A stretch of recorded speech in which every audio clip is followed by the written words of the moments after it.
শুরু হয়েছিল শনিবারের বারবেলায়। অনেকেই বলেন ওই সময় কিছু শুরু করা ভালো না, নাকি ফল খারাপ হয়। মমতা বন্দ্যোপাধ্যায়ের জন্য সে ফল খারাপ হতে চলেছে কিনা তা নিয়ে অবশ্যই বিতর্ক থাকবে, বিতর্ক হবে, কিন্তু শেষ হচ্ছে না। প্রশ্ন ঠিক এখানেই যে শেষটা কবে হবে।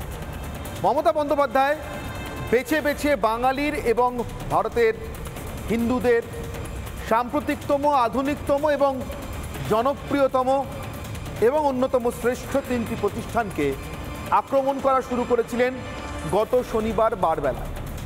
ভারত সেবাশ্রম সংঘ, রামকৃষ্ণ মিশন এবং ইসকন আজও থামেননি, লাগাতার সে আক্রমণ চালিয়ে যাচ্ছে। ঠিক কী বলেছিলেন শনিবার মমতা বন্দ্যোপাধ্যায়, যার থেকে এই পর্বের সূচনা? খুব দ্রুত একবার সেই বক্তব্যে চোখ রাখবে, তারপর কিভাবে জল গড়ালো বলতে বলতে যাচ্ছি আপনার শনিবারের বক্তব্য। সব সাধু তো সমান হয় না, সব স্বজন সমান হয় না। আমাদের মধ্যেও কি আমরা সবাই সমান? না। এই যে বহরমপুরের একজন মহারাজ আছেন, আমি শুনেছি অনেক দিন ধরে, কার্তিক মহারাজ। ভারত সেবা সংঘকে আমি খুব শ্রদ্ধা করতাম, কিন্তু যে লোকটা বলে আমি তৃণমূল কংগ্রেসকে এজেন্ট বসতে দেবো না, সে লোকটাকে আমি সাধু বলে মনে করি না। তার কারণ তিনি ডাইরেক্ট পলিটিক্স করে দেশটার সর্বনাশ করছেন।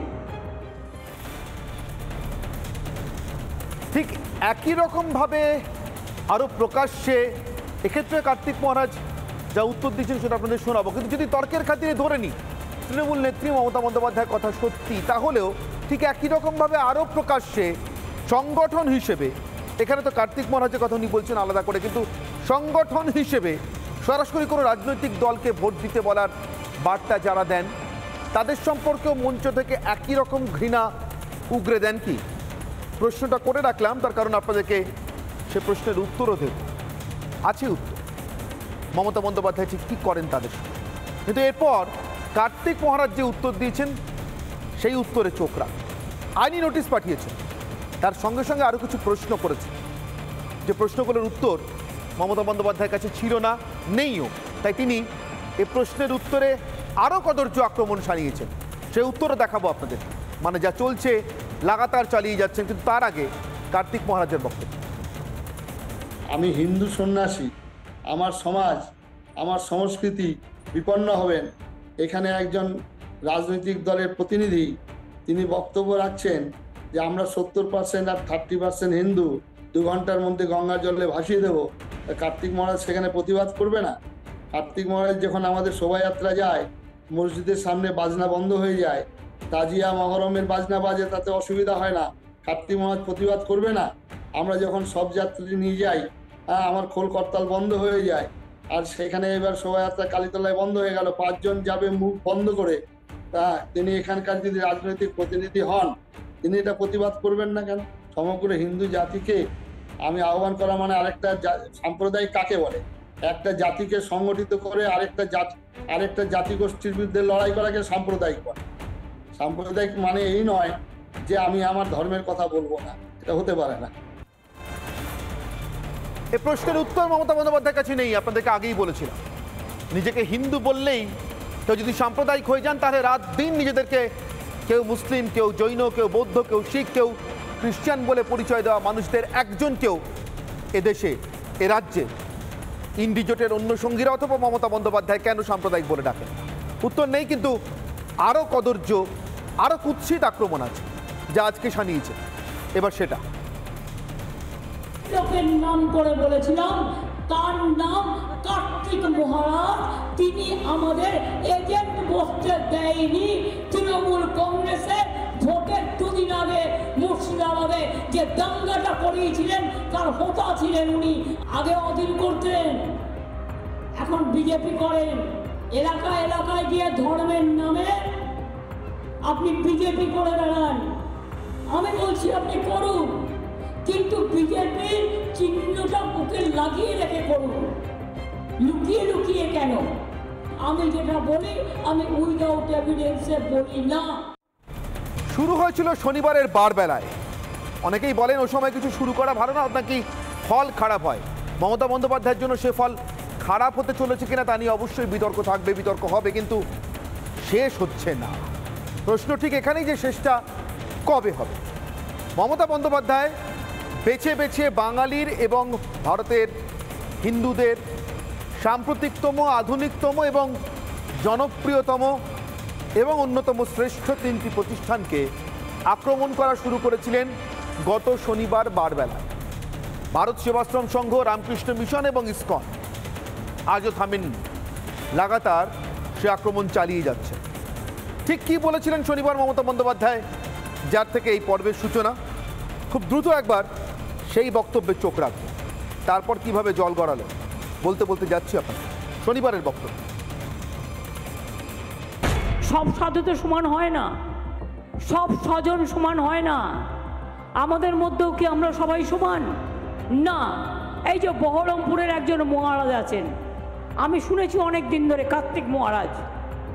ভারত সেবা সংঘকে আমি খুব শ্রদ্ধা করতাম, কিন্তু যে লোকটা বলে আমি তৃণমূল কংগ্রেসকে এজেন্ট বসতে দেবো না, সে লোকটাকে আমি সাধু বলে মনে করি না। তার কারণ তিনি ডাইরেক্ট পলিটিক্স করে দেশটা সর্বনাশ করছেন। ঠিক একই রকমভাবে আরও প্রকাশ্যে এক্ষেত্রে কার্তিক মহারাজ যা উত্তর দিচ্ছেন সেটা আপনাদের শোনাবো, কিন্তু যদি তর্কের খাতিরে ধরে নিই তৃণমূল নেত্রী মমতা বন্দ্যোপাধ্যায়ের কথা সত্যি, তাহলেও ঠিক একই রকমভাবে আরও প্রকাশ্যে সংগঠন হিসেবে, এখানে তো কার্তিক মহারাজের কথা উনি বলছেন আলাদা করে, কিন্তু সংগঠন হিসেবে সরাসরি কোনো রাজনৈতিক দলকে ভোট দিতে বলার বার্তা যারা দেন তাদের সম্পর্কেও মঞ্চ থেকে একই রকম ঘৃণা উগরে দেন কি? প্রশ্নটা করে রাখলাম, তার কারণ আপনাদেরকে সে প্রশ্নের উত্তরও দেব, আছে উত্তর। মমতা বন্দ্যোপাধ্যায় ঠিক কী করেন তাদের সঙ্গে, কিন্তু এরপর কার্তিক মহারাজ যে উত্তর দিয়েছেন সেই উত্তরে চোখ রাখ। আইনি নোটিশ পাঠিয়েছেন, তার সঙ্গে সঙ্গে আরও কিছু প্রশ্ন করেছে, যে প্রশ্নগুলোর উত্তর মমতা বন্দ্যোপাধ্যায়ের কাছে ছিল না, নেইও, তাই তিনি এ প্রশ্নের উত্তরে আরও কদর্য আক্রমণ সানিয়েছেন। সেই উত্তরও দেখাবো আপনাদের, মানে যা চলছে লাগাতার চালিয়ে যাচ্ছেন। কিন্তু তার আগে কার্তিক মহারাজের বক্তব্য। আমি হিন্দু সন্ন্যাসী, আমার সমাজ, আমার সংস্কৃতি বিপন্ন হবেন। এখানে একজন রাজনৈতিক দলের প্রতিনিধি তিনি বক্তব্য রাখছেন যে আমরা 70% আর 30% হিন্দু 2 ঘন্টার মধ্যে গঙ্গা জলে ভাসিয়ে দেবো। কার্তিক মহারাজ সেখানে প্রতিবাদ করবে না? কার্তিক মহারাজ যখন আমাদের শোভাযাত্রা যায়, মসজিদের সামনে বাজনা বন্ধ হয়ে যায়, তাজিয়া মহরমের বাজনা বাজে, তাতে অসুবিধা হয় না, কার্তিক মহারাজ প্রতিবাদ করবে না? আমরা যখন সব যাত্রী নিয়ে যাই, আমার খোল করতাল বন্ধ হয়ে যায়, আর সেখানে এবার শোভাযাত্রা কালীতলায় বন্ধ হয়ে গেল, 5 জন যাবে মুখ বন্ধ করে, তিনি এখানকার যদি রাজনৈতিক প্রতিনিধি হন, তিনি এটা প্রতিবাদ করবেন না কেন? সমগ্র হিন্দু জাতিকে আমি আহ্বান করা মানে আরেকটা সাম্প্রদায়িক কাকে বলে? একটা জাতিকে সংগঠিত করে আরেকটা জাতিগোষ্ঠীর বিরুদ্ধে লড়াই করাকে সাম্প্রদায়িক বলে। সাম্প্রদায়িক মানে এই নয় যে আমি আমার ধর্মের কথা বলবো না, এটা হতে পারে না। এ প্রশ্নের উত্তর মমতা বন্দ্যোপাধ্যায়ের কাছে নেই, আপনাদেরকে আগেই বলেছিলাম। নিজেকে হিন্দু বললেই কেউ যদি সাম্প্রদায়িক হয়ে যান, তাহলে রাত দিন নিজেদেরকে কেউ মুসলিম, কেউ জৈন, কেউ বৌদ্ধ, কেউ শিখ, কেউ খ্রিস্টান বলে পরিচয় দেওয়া মানুষদের একজনকেও এদেশে, এ রাজ্যে ইন্ডিজোটের অন্য সঙ্গীরা অথবা মমতা বন্দ্যোপাধ্যায় কেন সাম্প্রদায়িক বলে ডাকেন? উত্তর নেই, কিন্তু আরও কদর্য, আরও কুৎসিত আক্রমণ আছে যা আজকে সানিয়েছে। এবার সেটা লোকের নাম করে বলেছিলাম, তার নাম কার্তিক মহারাজ। তিনি আমাদের এজেন্ট বসতে দেয়নি। তৃণমূল কংগ্রেসের ভোটের 2 দিন আগে মুর্শিদাবাদে যে দাঙ্গাটা করিয়েছিলেন, তার হোতা ছিলেন উনি। আগে অধীন করতেন, এখন বিজেপি করেন। এলাকায় এলাকায় গিয়ে ধর্মের নামে আপনি বিজেপি করে বেড়ান। আমি বলছি আপনি করুন, কিন্তু বিজেপির চিহ্নটা বুকে লাগিয়ে রেখে করুন, লুকিয়ে লুকিয়ে কেন? আমি যেটা বলি, আমি উইদাউট এভিডেন্সে বলি না। কয়েকদিন আগে তথ্যনিষ্ঠ এবং সত্যনিষ্ঠ থাকবার জন্য আপনাদেরকে জানিয়ে রাখি, যারা দেখছেন তারা বিরোধিতা করলে আইনি নোটিশ পাঠাতে পারে, আহ্বান করে রাখি। বঙ্গীয় ইমাম পরিষদ মমতা বন্দ্যোপাধ্যায়কে এবং তৃণমূল কংগ্রেসকে ভোট দেওয়ার জন্য খোলাখুলি নিজেদের সংগঠনের প্যাডে চিঠি লিখে আহ্বান জানিয়েছে। মমতা বন্দ্যোপাধ্যায় বলেছেন তাদেরকে বুকে তৃণমূলের ব্যাজ পরে ইমামগিরি করুন, বলেছেন? বলেনি তো? বলতে পারবেন? পারবেন। চ্যালেঞ্জ করে বলতে পারছি, বলতে পারবেন না বলেই তিনি একপাক্ষিকভাবে শুধু হিন্দু বিদ্বেষী কথাবার্তা বলে যাচ্ছেন। নাম করেই বলছি, হিন্দু বিদ্বেষী কথাবার্তা বলে যাচ্ছে। যা বলছেন তার সারমর্ম তাই। আর তাই আমি আজকে একটি মাত্র প্রশ্ন নিয়ে আমার বিতর্ক করব। সারা বিতর্কে আমি আর অন্য দ্বিতীয় কোনো প্রশ্ন রাখবো না, তুলবো না, শুধু এই প্রশ্নের উত্তর খুঁজবো।